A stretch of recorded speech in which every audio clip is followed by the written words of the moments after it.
Olá, boa tarde. Estamos iniciando mais uma edição do Opinião Cidade, ao vivo aqui pela TV Rio Preto, de São José do Rio Preto. E você é nosso convidado para essa grande troca de ideias, para esse debate de assuntos importantes que interessam a toda a comunidade rio-pretense.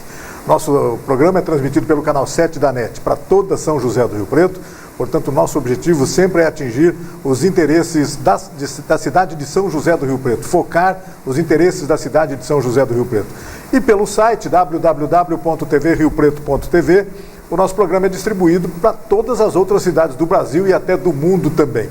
No programa de hoje, eu tenho a honra de iniciar mais um dos nossos comentaristas, os convidados que passam a fazer parte da nossa mesa de consultores, da nossa mesa de comentaristas no programa de hoje. É uma pessoa que certamente você que está acostumado a acompanhar o Opinião Cidade já conhece, já teve a oportunidade de conversar com ele, de vê-lo algumas vezes participando do nosso programa. É o Coronel PM Luiz Roberto de Oliveira Vicente, ex-comandante do 17º Batalhão de Polícia Militar, agora transferido para a reserva, já chegou ao benefício da aposentadoria. Eu tenho a impressão que antes do tempo que ele queria, se pudesse, ele poderia demorar mais, a gente nos disse isso aqui outro dia, mas o fato é que ele já está na reserva e vai nos brindar com a participação em relação a temas importantes de interesse da comunidade rio-pretense que envolvam a segurança pública. Coronel, muito obrigado pela sua presença no nosso programa e principalmente muito obrigado por ter aceito esse convite e começar a participar de uma maneira mais frequente. Não há tecnicamente alguma coisa programada toda semana ou cada 15 dias, mas com alguma frequência o Coronel sempre vai estar aqui para conversar com a gente sobre assuntos importantes que envolvem a segurança pública. Hoje mesmo, daqui a pouco a gente vai falar, nós já temos um desses assuntos, é manchete dos jornais hoje. Foi assunto ontem no Jornal Nacional da Rede Globo de televisão, que aconteceu aqui na cidade no final de semana passado. Daqui a pouquinho a gente fala sobre isso. Mas, Coronel, mais uma vez, muito obrigado pela sua participação agora como comentarista do Opinião Cidade. E que bom poder contar com a sua experiência, com a sua disponibilidade para estar conversando sobre assuntos como esse. Porque, na verdade, muitos dos problemas da segurança pública podem ser resolvidos à medida que a gente converse sobre eles. Não é isso, Coronel? Com certeza. Bom, olha, mais uma vez obrigado por poder estar participando desse programa. Eu gosto muito de vir aqui participar desse programa. É o primeiro programa que eu participo, programa de televisão que eu participo depois que eu me aposentei. Me aposentei no último dia 19, o dia da cidade. Confesso que ainda não caiu a minha ficha. Eu entro no meu carro, a hora que eu vejo, eu estou dentro do quartel. Ainda não consegui entender esse momento que eu vivo. Eu tenho 31 anos e 3 meses de trabalho na Polícia Militar, sendo que com a grande maioria servi aqui em São José do Rio Preto, 12 anos no Corpo de Bombeiros, 13 anos no policiamento. Então eu estou feliz, eu não poderia ter terminado a minha carreira mais feliz, mais realizado.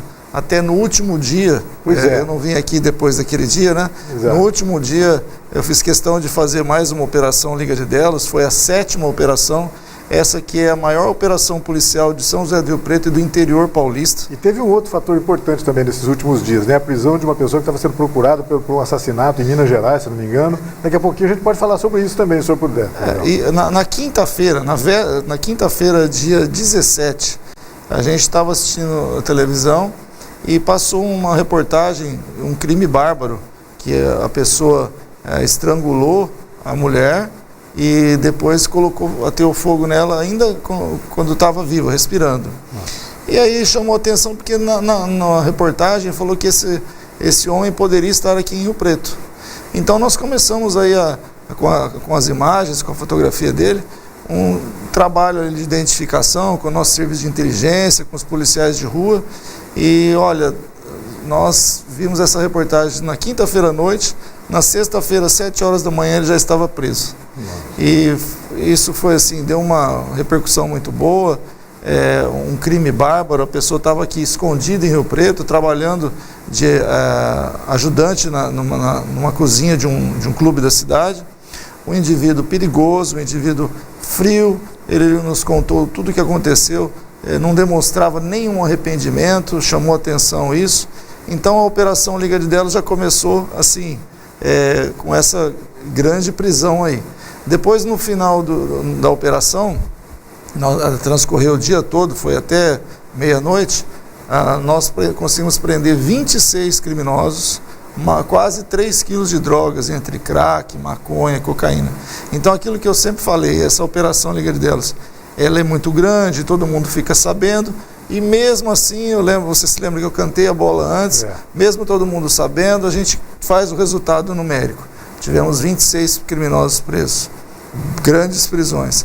E mesmo assim, mas eu repito, o mais importante não é esse resultado numérico, embora expressivo, é a sensação de segurança que a gente transmite para a população com essas grandes operações.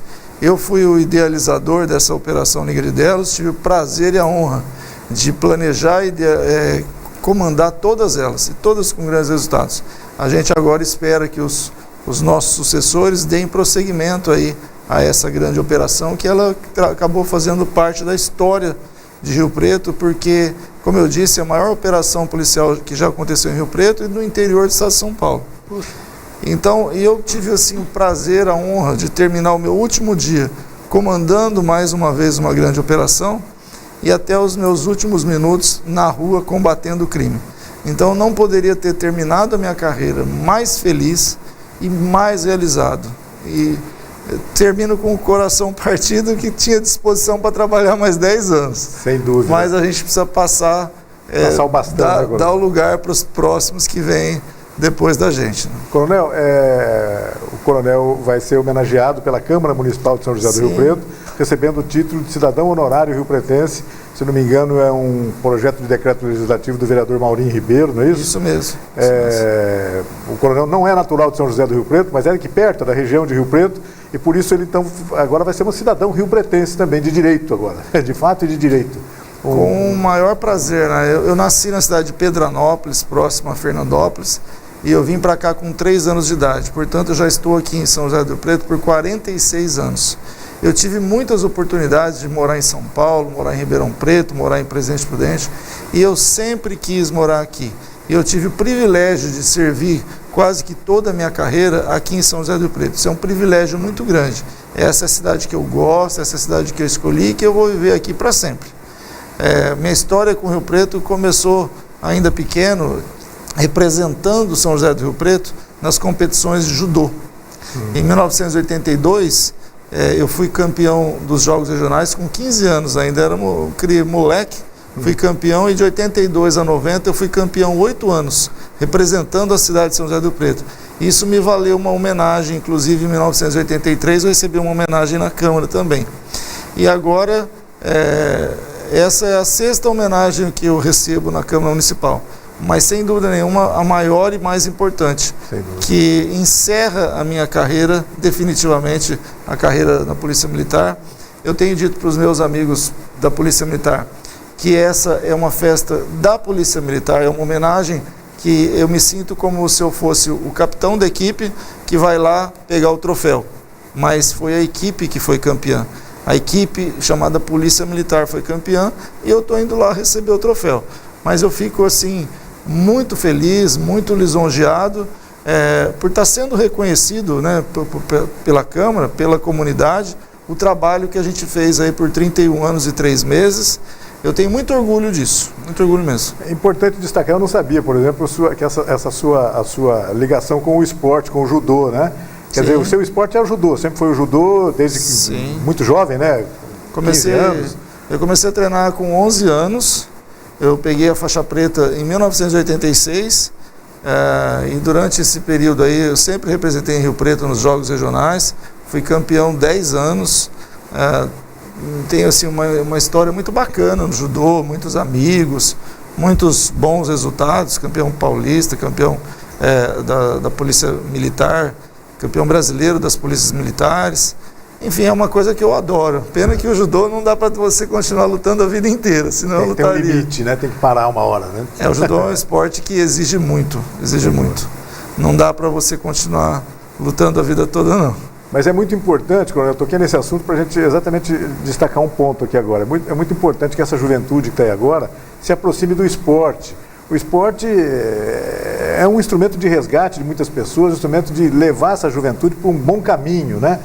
Para a gente entrar nesse assunto, houve mais uma vítima no final de semana, por esses últimos dias aqui em São José do Rio Preto, de uma jovem menina de 18 anos de idade, que morreu, foi a óbito, por inalar o tal do gás de buzina, que é um gás, de certa forma, alucinógeno, né, que provoca várias transformações no organismo da pessoa no momento que ela inala aquilo, e em casos graves acaba levando à morte. Foi o caso dessa menina aqui em São José do Rio Preto, ontem vendo as entrevistas dos pais, do padrasto dela, uma coisa que corta o coração. É impossível como a pessoa, porque eu estava fazendo tudo certo, ela era uma boa menina, uma boa pessoa, não tinha nenhum tipo de vício, mas entra nessa vibe aí da molecada e acaba se envolvendo em coisas que não deve envolver. Fala um pouquinho sobre isso. E essa gás de buzina, agora é uma questão de segurança pública. Está à venda nas lojas de acessórios aí, coisa assim. Dizem que muito barato, custa R$10 um negócio daquele lá e pode matar uma pessoa. Que coisa impossível isso, né? Que coisa impressionante isso. Eu acho isso um absurdo. Eu também tenho uma filha de 15 anos, e eu converso muito. Os pais precisam estar conversando com os filhos. Se tiver num ambiente em que alguém for mexer com isso aí, vai embora, não fica nem na festa, no local, sai, evita esses lugares, evita. Sabe, hoje a gente vive um problema grave no país, né? Uma crise política, uma crise econômica. A gente vive uma época de descrédito, né? De descrédito. Isso. Nas instituições de um modo geral. De um modo geral, e esse descrédito, ele tem consequências muito danosas para o nosso dia a dia. Os pais, por exemplo, estão negligenciando na educação, na orientação, na fiscalização dos seus filhos. Você veja, esse não foi o primeiro caso. Nós tivemos um caso anterior, inclusive no condomínio onde eu moro, isso que chama atenção, isso não está acontecendo em periferia, isso não está acontecendo em famílias, vamos dizer assim, mais desavisadas, que não tenham muito conhecimento das coisas. Não, está acontecendo com famílias que têm conhecimento, que não pode alegar ignorância, entendeu? Exatamente. Então, é isso que chama atenção. Essas pessoas são pessoas estudadas e olha, na minha opinião, passou da hora de se proibir a venda desse artefato para menores, e mesmo se for vender para maiores, tem que vender com restrições, com controle, né? Com controle absoluto, porque vai esperar morrer quantas pessoas para se tomar uma providência? Exatamente. É um absurdo isso aí. Enquanto isso não for proibido, a polícia não pode fazer nada, as autoridades de segurança não podem atuar em relação a isso. Infelizmente não. Agora, como eu já disse aqui em outras oportunidades, nós temos aqui em Rio Preto hoje uma vara da infância muito atuante. Dr. Pelarinho, o juiz, Dr. André, o promotor, são pessoas, extremamente trabalhadoras, comprometidas com a sociedade, e eu posso atestar com total segurança que eles fazem o máximo possível para tentar melhorar esses problemas. Mas tem hora que eu vejo que eles chegam no limite de que onde os pais têm que tomar uma postura e não tomam. Essa responsabilidade, em última análise, continua sendo dos pais, né? Não adianta querer terceirizar isso, não, é dos pais, né? Olha, por que acontece essas coisas aí, que a gente vê, caso absurdo dessa menina? Começa com as companhias, né? Começa com festinhas onde os pais deixam os jovens, eu até já comentei uma vez, a pessoa faz uma festa, o pai e a mãe se trancam na casa e deixa a área de lazer por conta das crianças, né? Eu falo crianças que são jovens, 16, 17 anos ainda. São adultos. E aí, mesmo antes de começar a festa, eles já tiram fotografias de bebidas, uísque, vodka, cerveja, e falam, olha, para festa hoje. Mas espera um pouco. Mas nem festa de adulto a gente não faz isso. E onde é que estão os pais que permitem isso? Sabe? É impressionante. E tudo começa com a bebida, o rei. Pode ter certeza. A pessoa tem uma festa ali, enquanto está todo mundo são, todo mundo sóbrio, é uma coisa. Mas aí começa. Uns exageram um pouco na cerveja, uns na vodka, no uísque, assim por diante. Mistura tudo. Aí é que começa a facilitar para outras coisas. Aí é que começa para uso de droga, maconha, cocaína. Aí é que começa a utilizar essa porcaria dessa buzina, entendeu? E aí, cadê a fiscalização dos pais? Né? Cadê a fiscalização dos pais? Não pode abrir mão dessa fiscalização, não. Sabe, olha, eu tenho só uma filha. Meu foco da minha vida é minha filha. Claro. Entendeu? Minha filha, ela não chega em casa com um risquinho que eu não perceba. Ela não tem piercing, não tem tatuagem, não fuma, não bebe. Por quê? Porque é uma criança, tem 15 anos. Não precisa disso agora. E depois, a hora que ela tiver maior, mais madura, maior de 18 anos, que ela tiver mais discernimento, aí ela começa a ter liberdade para escolher algumas coisas. Mas, por enquanto, a figura do pai, já existe o poder patriarcal. O pai tem poder, a mãe tem poder sobre os filhos. E tem poder e tem responsabilidade. Dependendo do que aconteça, os pais são responsabilizados. Entendeu? Omissão de cautela e daí por diante, o pai pode ser, inclusive, preso por isso. Sem dúvida. Aconteceu um caso, uma tragédia, que é o caso do gás de buzina, mas é uma rotina impressionante, numa cidade como Rio Preto, por exemplo, dos jovens, quase crianças, terem acesso a bebidas alcoólicas. Existem as tais festas open bar, coisas do gênero, em que às vezes há casos de coma alcoólico. É impressionante como é muito grande esses casos. Eu sei que o Juizado da Infância e da Juventude tem fiscalizado isso, tem realmente diminuído essa questão, mas a vigilância tem que ser realmente permanente. É um problema, sim, de segurança pública, não é, Coronel? Com certeza, e é o que eu estava falando agora há pouco. Às vezes a conjuntura nacional hoje acaba chamando a atenção outros problemas. Tem essa crise aí de descrédito geral. O jovem, ele tem um descrédito, e o pior, esse descrédito leva a uma total indiferença. Se você pegar, eu acompanho minha filha, as amigas, o jovem hoje de 15, 16 anos, ele está totalmente indiferente. Você falar de situação política, situação econômica, simples. O jovem já pode tirar o título de eleitor e votar aos 16. Isso é facultativo. Pega quantos jovens de 16 estão preocupados em tirar título e votar. Eles estão avessos a essa aí. É tanta bandalheira, tanta coisa ruim. Eles não acreditam mais na instituição, né? Esse então, é o problema. Gera esse descrédito, e esse descrédito gera a indiferença. E aí é complicado, porque se nós tivermos só maus exemplos, qual a referência que o jovem tem? Porque o jovem, ele precisa de uma referência. Se às vezes ele não tem uma referência em casa, ele não tem um pai, uma mãe que seja um grande exemplo, ele tem que ter alguma referência para ele se orientar. Acaba tendo, né? Um ídolo do esporte, etc. Mas não pode ter como referência um bandido, né? Exatamente. E quando começa a acontecer isso, é um problema. Como você falou do esporte, né? Eu me sinto a prova viva de que o esporte, sim, pode melhorar muito a vida da pessoa. O divisor de águas da minha vida foi ter entrado no judô.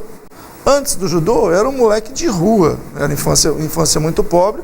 Eu era um moleque de rua. Então, na rua, era ofertado tudo coisas ruins. A oferta de coisas ruins era diária. A partir do momento que eu entrei no judô e comecei a treinar e ter aquela filosofia, meu saudoso mestre José Natal Perini me tratava como um filho, e as amizades que eu acabei fazendo, então eu comecei a me afastar das coisas ruins e ficar para o lado das coisas boas. Então o grande divisor da minha vida foi o esporte, foi o judô. A partir daí é que eu tomei um rumo certo na minha vida. Então o esporte é sim um grande meio, uma grande forma, um caminho muito bom para o jovem, principalmente aqueles de menor renda, para conseguir alguma coisa na vida. O esporte, geralmente, é saúde, a pessoa se preocupa com a parte física, né? Eu me lembro que eu fui tomar um copo de cerveja, eu tinha 23 anos. Até os meus 23 anos nem sabia o que era cerveja. Né? Via de regra, o atleta está preocupado em manter a sua condição física boa para competir, não vai ficar dormindo tarde, não vai ficar fazendo uso de bebida alcoólica. Então, é um grande caminho. Leva para os bons hábitos, né? Isso que é interessante. Sim. Você citou uma referência do judô e do esporte rio-pretense, que é o professor Natal, né? Professor Natal, da Academia Matsumi, né, se não me engano, lá atrás.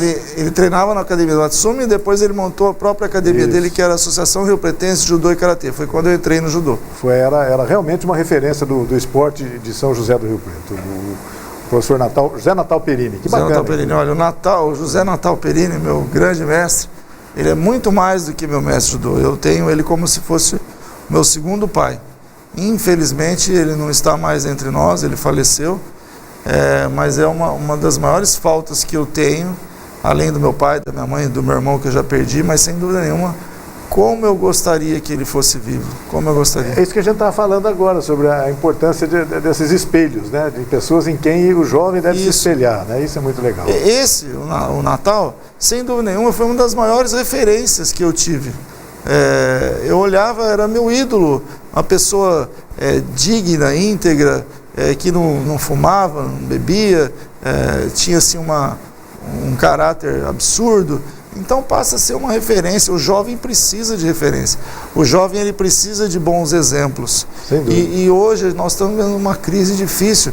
Eu acho que muito pior do que uma crise econômica é uma crise de valores. Uma crise de moral, uma crise de valores. Ética, quando você senta para assistir televisão e você vê o jornal inteirinho, só de pessoas processadas, condenadas, e pessoas ricas, hein? Aquela história que rico não vai para a cadeia no Brasil está mudando. Parece que sim, infelizmente. Ainda bem, muitas pessoas ricas estão na cadeia.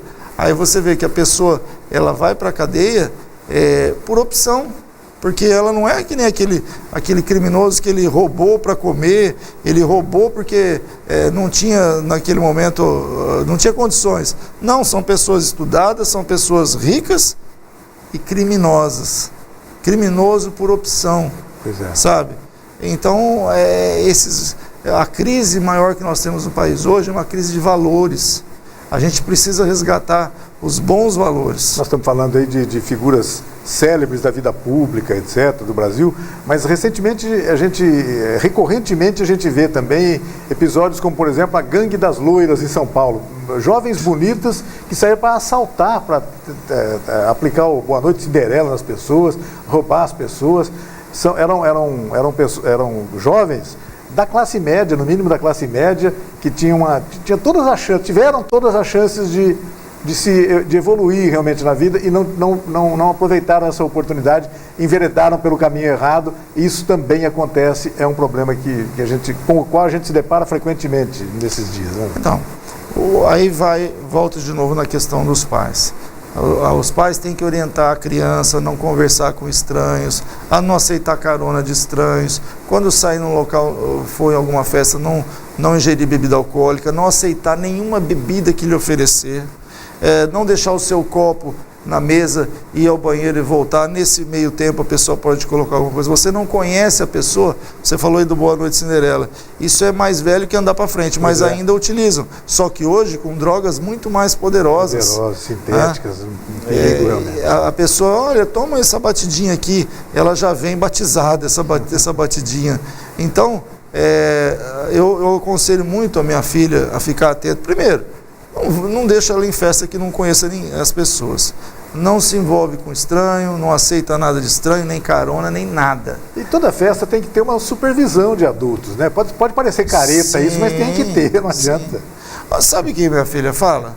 Ela fala, pai, meus amigos falam, eu gostaria de fazer festa aqui, mas meus amigos falam que não dá para fazer aqui em casa, porque você é careta. Você não vai deixar beber. Eu falei, não, eu deixo beber. O maior de 18 anos e eu fiscalizando. Simples assim. Simples assim. Agora, infelizmente, aquela questão até de referência. Tem pai que oferece bebida para o filho menor. Tem que apoiar um pai desse. É complicado. Para encerrar esse assunto do gás de buzina, coronel, é possível proibir isso? Por exemplo, eu estou vendo que em Rio Preto a legislação municipal começa a ser trabalhada em relação a isso. Parece que há projetos na Câmara Municipal tentando fazer isso. Eu não sei se está ao alcance da legislação municipal para resolver isso. Bom seria que o Congresso Nacional determinasse essa questão, né? Porque realmente é um problema muito sério. Não vamos esperar acontecer outros casos, né? Olha, eu penso assim, toda lei que ela vai ao encontro dos anseios da sociedade, seja ela municipal, estadual, federal, eu acho bem-vinda. Só que nesse caso aí, precisa ser uma lei federal para proibir no país inteiro. Exato. Proibir, fiscalizar. Porque se a polícia militar tiver mecanismo na mão para prender, passa a ser uma droga ilegal, ele é preso. É preso como se tivesse outro tipo de droga. Entendeu? Isso é interessante, sim. Em outros tempos aconteceu isso com o lança-perfume, por exemplo. Né? Foi esse caminho, era liberado, etc. Depois, com legislação federal, passou a ser proibido. Hoje é uma droga procurada pela polícia, inclusive. Isso, e olha, eu, nesse período todo de policiamento, nos últimos anos nós aprendemos aí muitas drogas, mais de 10 toneladas, mas a maioria maconha, crack, cocaína.